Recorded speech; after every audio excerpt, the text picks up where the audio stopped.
बोलिए श्री कृष्णचंद्र भगवान की जय। आश्विन मास के शुक्ल पक्ष की पापा कुंसा एकादशी का महात्म्य। युधिष्ठिर ने पूछा, मधुसूदन, अब कृपा करके यह बताइए कि आश्विन के शुक्ल पक्ष में किस नाम की एकादशी होती है। भगवान श्री कृष्ण बोले, राजन, आश्विन के शुक्ल पक्ष में जो एकादशी होती है वह पापा कुंसा के नाम से विख्यात है। वह सब पापों को हरने वाली तथा उत्तम है।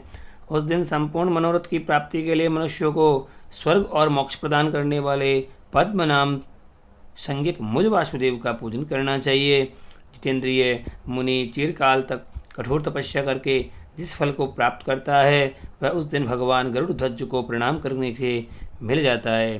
पृथ्वी पर जितने तीर्थ और पवित्र देवालय हैं उन सबके सेवन का फल भगवान विष्णु के नाम कीर्तन मात्र से मनुष्य प्राप्त कर लेता है। जो शांग धनुष धारण करने वाले सर्वव्यापक भगवान जनार्दन की शरण में आते हैं उन्हें कभी यमलोक की यातना नहीं भोगनी पड़ती है। यदि अन्य कार्य के प्रसंग से भी मनुष्य एकमात्र एकादशी को उपवास कर ले तो उसे कभी यम यातना प्राप्त नहीं होती है। जो पुरुष विष्णु भक्त होकर भगवान शिव की निंदा करता है वह भगवान विष्णु के लोक में स्थान नहीं पाता है, उसे निश्चय ही नरक में गिरना पड़ता है।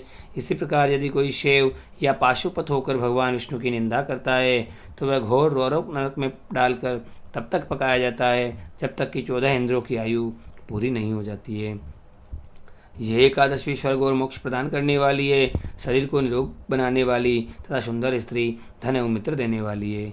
राजन, एकादशी को दिन में उपवास और रात्रि में जागरण करने से अनायास ही विष्णु धाम की प्राप्ति हो जाती है। हे राजेंद्र, वह पुरुष मातृ पक्ष की 10, पिता की 10 तथा स्त्री के पक्ष की 10 पीढ़ियों का उद्धार कर देता है।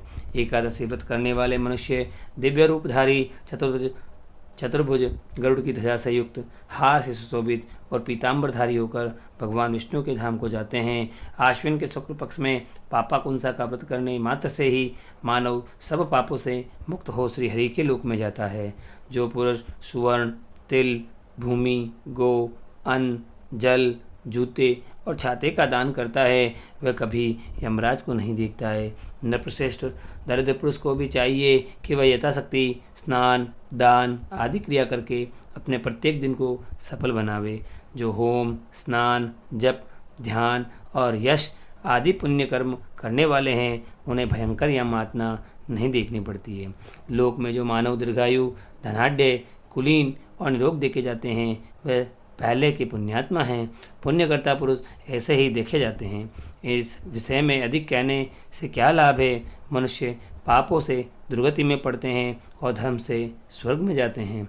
राजन, तुमने मुझसे जो कुछ पूछा था उसके अनुसार पापा कुंसा का महात्म्य मैंने वर्णन किया है। बोलिए श्री कृष्णचंद्र भगवान की जय।